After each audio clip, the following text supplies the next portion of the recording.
আসসালামু আলাইকুম ওয়া রাহমাতুল্লাহি ওয়া বারাকাতুহু। প্রিয় প্রবাসী ভাইয়েরা, আশা করি আপনারা প্রত্যেকেই ভালো আছেন। যারা এই মুহূর্তে সৌদি আরবে আসতে চাচ্ছে, এদের মনে সবচাইতে বড় একটা প্রশ্ন হচ্ছে, তারা আমার ভিডিও কমেন্ট বক্সে লিখে দিচ্ছে একটা কোম্পানির নাম এবং তারা বলতেছে যে, "ভাই এই কোম্পানিটা কেমন হবে?" যেমন ধরেন আমি আমার কমেন্ট বক্স চেক করে আমি দেখতে পাচ্ছি, ওয়াফা ফাহাদ আল মুতাইরি এই কোম্পানিটা কেমন হবে? পোল্ট্রি ফার্ম কোম্পানি এই কোম্পানিটা কেমন হবে? লজিস্টিক কোম্পানি এই কোম্পানিটা কেমন হবে? এরকম হাজারো কোম্পানির নাম লিখে অনেকেই প্রশ্ন করতেছে যে ভাই এই কোম্পানিটা কেমন হবে? তো আজকের ভিডিওতে আপনাদেরকে এই কোম্পানি ভিসা সম্পর্কে তথ্য দিব। যারা এই মুহূর্তে কোম্পানি ভিসাতে আসতে চাচ্ছেন, আপনারা কি সরাসরি কোম্পানিটা পাবেন? নাকি সেটা সাপ্লাই হওয়ার সম্ভাবনা আছে? সেটা কিভাবে আপনারা বাংলাদেশে থেকেই বুঝতে পারবেন? এ বিষয়ে আজকের ভিডিওতে তথ্য দেওয়ার চেষ্টা করব। অনুগ্রহ করে সম্পূর্ণ ভিডিওটি দেখার অনুরোধ করতেছি। যারা আমার ফেসবুক পেজ থেকে ভিডিওটি দেখতেছেন, দয়া করে ফেসবুক পেজটিকে ফলো দিয়ে রাখবেন এবং আমার ইউটিউব চ্যানেলটি এখনো যারা সাবস্ক্রাইব করেননি দয়া করে সাবস্ক্রাইব করে রাখবেন। দেখেন, যারাই এই ধরনের কোম্পানির নাম আমাদের ভিডিও কমেন্ট বক্সে লিখে দিচ্ছেন, তাদের উদ্দেশ্যে একটা কথাই বলতে চাই, আমরা শুধুমাত্র কোম্পানির নাম শুনে কখনোই বলতে পারবো না যে এই কোম্পানিটা সাপ্লাই হবে নাকি অরিজিনাল হবে। কারণ হাজার হাজার কোম্পানি সৌদি আরবে আছে। কোন কোম্পানিটা অরিজিনাল, কোন কোম্পানিটা সাপ্লাই, এটা কিন্তু নাম দেখে বলা যায় না। মূলত সাপ্লাই কোম্পানি তাদেরকেই বলা হয় যারা অন্য কোনো কোম্পানির কাছ থেকে কন্ট্রাক্ট নিয়ে কর্মীদেরকে সেই অরিজিনাল কোম্পানির আন্ডারে কাজ করায়, তাদেরকেই মূলত কিন্তু সাপ্লাই কোম্পানি বলা হয়ে থাকে। এখন সব সাপ্লাই কোম্পানি কিন্তু খারাপ নয়। যে সকল সাপ্লাই কোম্পানির নামে কোনো কন্ট্রাক্ট নেই, তাদের হাতে কোনো কাজ নেই, ওই সকল সাপ্লাই কোম্পানি হচ্ছে খারাপ কোম্পানি। আর যে সকল সাপ্লাই কোম্পানির আন্ডারে হাতে কাজ আছে, ওই সকল সাপ্লাই কোম্পানির আন্ডারে যদি আপনারা আসেন, কোনো সমস্যা কিন্তু হবে না। একটু বুঝিয়ে আপনাদেরকে বলতেছি। যেমন ধরেন আমি একজন সাপ্লায়ার, আমি আলমারাই কোম্পানি থেকে একটা কন্ট্রাক্ট নিলাম, তাদেরকে ১০ জন কর্মী দিতে হবে। তো সেই অনুযায়ী আমি ১০ জন কর্মী দিলাম ২ বছরের জন্য এগ্রিমেন্ট করে, সেখানে ১০ জন কর্মী কাজ করতেছে। এক্ষেত্রে আমি যে সাপ্লায়ার এটা কিন্তু ভালো। এখন কিছু, কিছু সাপ্লাই কোম্পানি আছে, তাদের উদ্দেশ্য হচ্ছে শুধুমাত্র ভিসা সেল করা।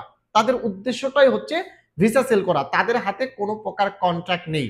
কোনো অরিজিনাল কোম্পানির সাথে তারা কোনো প্রকার এগ্রিমেন্ট ছাড়াই তারা একটা সাপ্লাই কোম্পানি ওপেন করেছে। সেই কোম্পানির নামে হাজার, হাজার ভিসা তুলতেছে এবং সেই কোম্পানির নামে কর্মীদেরকে নিয়ে আসার পর তাদেরকে এয়ারপোর্ট থেকে রিসিভও করতেছে না।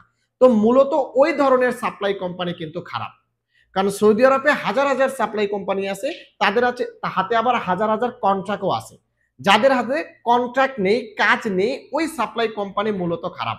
কিন্তু যাদের হাতে কাজ আছে, ওই সাপ্লাই কোম্পানিতে আসার পরেও কিন্তু আপনারা ঠিকঠাক মতো কাজ পাবেন। কিন্তু এখানেও একটা কথা থেকে যায়। মূলত এই সাপ্লাই কোম্পানিগুলো ২ মাস ৩ মাস পর পর কিন্তু বেতন দিয়ে থাকে কর্মীদেরকে। এক্ষেত্রে অনেকেই কিন্তু সাপ্লাই কোম্পানিতে আসার পর বেতন পায় না, এই খবরটা কিন্তু আমরা সবসময়ই বেশি পরিমাণে শুনে থাকি।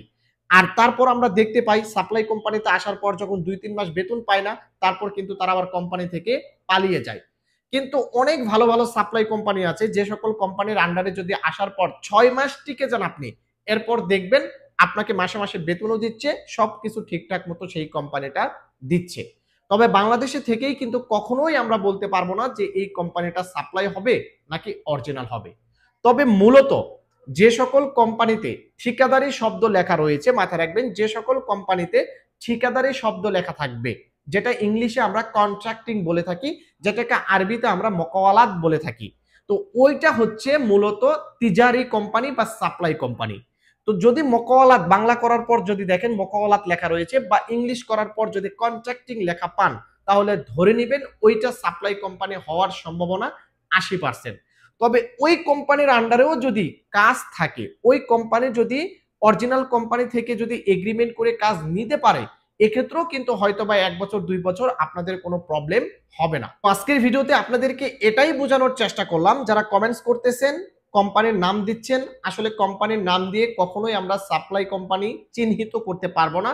তবে কন্ট্রাক্টিং বা মকওয়ালাত অথবা ঠিকাদারি প্রতিষ্ঠান যেগুলো, সেগুলো মূলত সাপ্লাই কোম্পানি হয়ে থাকে।